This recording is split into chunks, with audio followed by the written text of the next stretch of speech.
안녕하세요. 밀리클리닉의 김혜원 원장입니다. 오늘은 저희 편집자님의 요새 최대 관심 시술이자 조만간 이제 시술 받으시려고 내원 예정인 필러라는 시술에 대해서 이야기해 보려고 합니다. 이번 영상을 통해서 저희 편집자님 뿐만 아니라 필러 시술을 고려 중이고 계신 모든 분들이 성공적인 필러 시술을 받으실 수 있도록 도움을 드리고 싶습니다. 우선 필러라는 시술을 고려하고 계시다면 내 피부에 들어가는 이 필러라는 물질이 어떤 건지 알고 받으셔야 될 텐데요. 설마 모르고 받으시는 거는 아니죠? 뭔 줄 알고 받으시는 거예요? 네. 정답입니다. 몇 년 전부터 미용 시장에서 쓰이는 필러라는 성분은 모두 다 히알루론산이라고 하는 물질로 이루어져 있는 필러인데요. 히알루론산이라는 단어 어디서 많이 들어보지 않으셨어요, 여러분? 맞습니다. 화장품, 그 다음에 항산화 영양제, 연골주사, 관절주사 이런 것에서 많이 들어본 단어이실 거예요. 이처럼 히알루론산이라는 물질은 아주 생소한 물질은 아닌데요. 저희 이제 몸에 다 담겨 있는 체내 구성 성분이라고 볼 수 있습니다. 안구, 연골, 그리고 우리 몸을 덮고 있는 피부의 구성 성분으로 보습과 볼륨과 윤활제 역할을 하고 있는 그런 기능을 하는 물질입니다. 따라서 푸티 시술에 있어서 이 히알루론산 필러라는 거는 체내 구성 성분인 천연 히알루론산을 최대한 유사하게 만든 물질로서 피부에 주입되었을 때 안전하고 자연스럽게 볼륨을 형성시킬 뿐만 아니라 아까 말씀드렸죠. 보습의 기능도 있기 때문에 피부 안에서 자연스럽게 이제 보습 역할을 하기도 하죠. 특히나 이 보습을 강조한 시술을 우리가 기존에 물광주사라고 이름 붙여서 시술을 많이 행하고 있습니다. 이런 히알루론산 필러가 필러 시장을 독점하게 된 데는 여러 가지 이유가 있겠지만 단연 안티도트라는 약물의 존재를 꼽을 수 있겠습니다. 히알루론산 필러를 받고 나신 다음에 모양이 마음에 들지 않거나 아니면 필러 시술로 인해서 부작용이 있을 경우에 이 필러를 제거해야 되는데 제거할 수 있는 히알라제라는 물질이 있다는 거죠. 그래서 필러를 받고 나신 다음에 부작용을 겪거나 아니면 모양이 정말 마음에 안 들 때는 손쉽게 제거를 할 수가 있습니다. 그렇다면 이 필러는 도대체 구체적으로 어떤 분들이 받으시게 되는 걸까요? 편집자님은 혹시 필러를 왜 받고 싶으셨던 거예요? 볼륨과? 시술자들마다 필러 시술의 목적을 분류하는 방식은 굉장히 다양하겠지만요. 저는 세 가지로 분류해서 시술을 해드리고 있는데요. 크게 이마에 볼륨이 좀 밋밋하다거나 아니면 옆볼이 많이 꺼져 있고 앞볼에 볼륨이 너무 밋밋해서 생기가 없는 얼굴에 볼륨을 증강시켜서 매력을 조금 돋보이게 만들 수 있는 볼륨 필러. 오래된 주름골을 피부와 최대한 물성이 비슷한 필러를 이용해서 주름골을 채우는 주름 필러. 그리고 없었던 애교살을 만든다던가 아니면 처진 입꼬리를 올리는 등 아니면 코끝의 높이를 조금 상승시키는 이런 포인트를 조금 줄 수 있는 포인트 필러 이렇게 세 가지로 나눠서 상담과 시술을 해드리고 있습니다.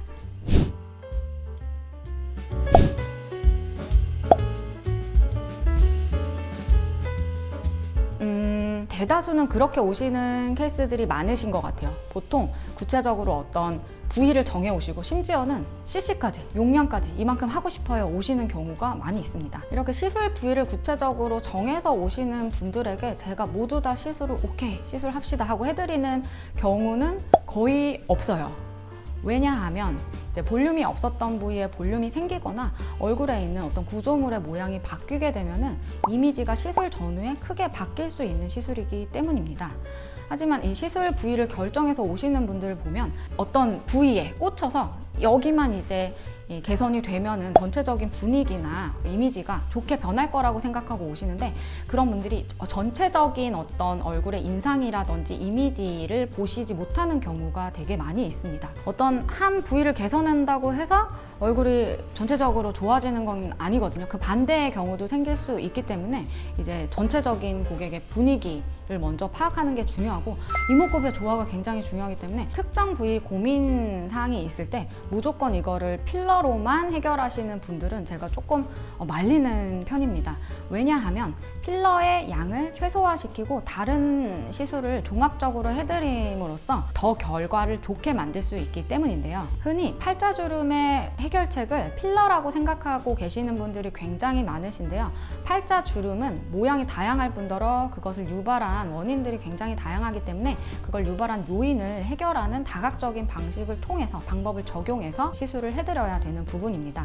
예를 들어 콧날개 부분에 움푹하니 볼륨이 좀 꺼져 있는 상태의 팔자 주름이라면은 그 부분에 필러를 채워서 볼륨을 증강시킨다든지 아니면은 자가 콜라겐 형성을 시키는 어떤 물질을 이용해서 볼륨을 수복하면 간단하게 해결되는 문제일 수 있겠죠. 하지만 앞볼의 지방이나 피부가 탄력이 처져 있는 상태에서 늘어진 경우라면 그 부분을 이제 실 리프팅이라는 시술을 이용해서 끌어올려서 보조적으로 필러를 사용하는 방법이라면 이 필러의 사용량을 최소한도로 하면서 이제 결과는 자연스럽고 극대화시킬 수 있습니다.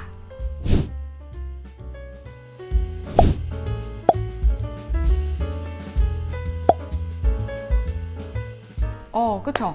어떤 특정 부위를 결정해서 오시는 게 아니라 그냥 단순히 저 얼굴이 너무 퀭해 보여요, 피곤해 보여요, 얼굴이 울퉁불퉁해서 고집스러워 보여요, 인매가 너무 답답해서 부자연스러워 보여요 하면서 본인의 어떤 외향의 이미지, 부정적인 이미지를 가지고 호소하면서 오시는 경우가 있으신데요. 이런 경우 시술자의 이 경험과 안목이 좀 발휘되어야 되는 경우입니다.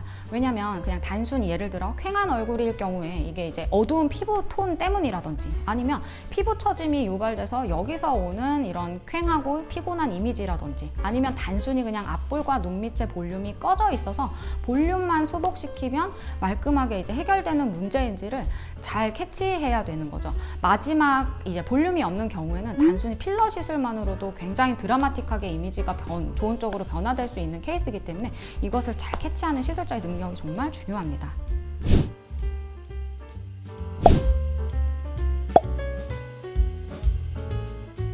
좋은 시술자를 만나는 게 굉장히 중요하겠죠. 이제 환자분이 요구하는 디자인이라든지 생김새를 만들어 100% 구현해드리는 시술자도 굉장히 실력이 있는 시술자이겠지만 그 변화가 전체적으로 이제 이목구비의 조화를 해친다던가 아니면 그분의 고유한 어떤 좋은 개성을 좀 저해하는 변화를 만드는 시술이라면 그것에 대해서 그걸 이제 요청해 주시는 환자분과 시술자가 디자인을 이제 조금 타협해서 좀 조화로운 어울리는 이제 이미지로 변하실 수 있게끔 디자인을 함께 이제 그려 나가는 것이 굉장히 중요하다고 볼 수 있겠습니다.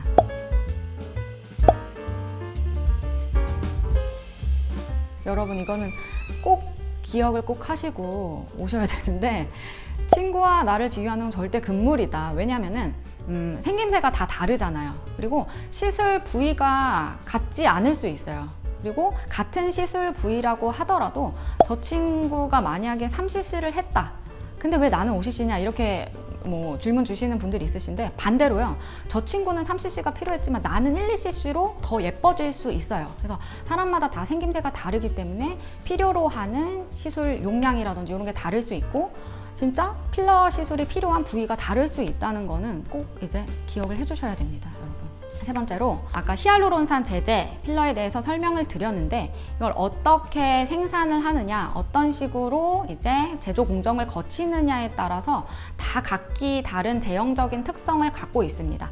같은 브랜드의 필러라고 하더라도 한 5가지에서 많게는 7가지 라인이 이제 생산이 되고 있는데요. 이렇게 만져보시면 아시겠지만 이마와 뭐 옆볼, 코끝, 턱끝에 이제 조직학적인 특성이 다 다르고요. 이제 개개인마다도 같은 턱끝, 같은 옆볼의 물성을 갖고 있는 것은 아닙니다. 그래서 시술자가 이제 이 부위에 적합한 필러를 제형적인 특성을 선택해서 이제 재료를 고르는 것도 굉장히 중요하죠. 이것은 뭐 환자분의 몫은 아니고 시술자가 적합한 필러를 골라서 시술하는 것이 중요하다고 볼 수 있겠습니다.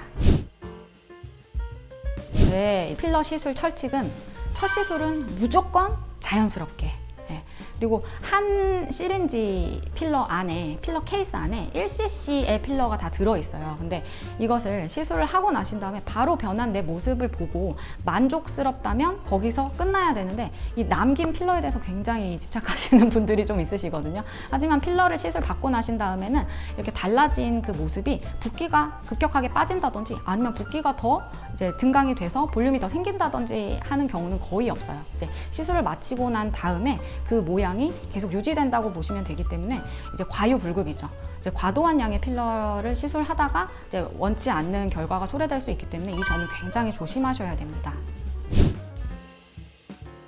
다음으로는요, 아주 기본적이지만 꼭 지켜줘야 되는 내용인데요. 숙련된 의료진은 말할 것도 없거니와 청결하고 안전한 도구를 사용하는 것이 굉장히 중요하다고 볼 수 있습니다. 그리고 중요한 거, 아까도 말씀드렸지만 과도한 양, 너무 욕심을 부리는 나머지 과도한 양의 시술은 꼭 지양되어야 할 것입니다.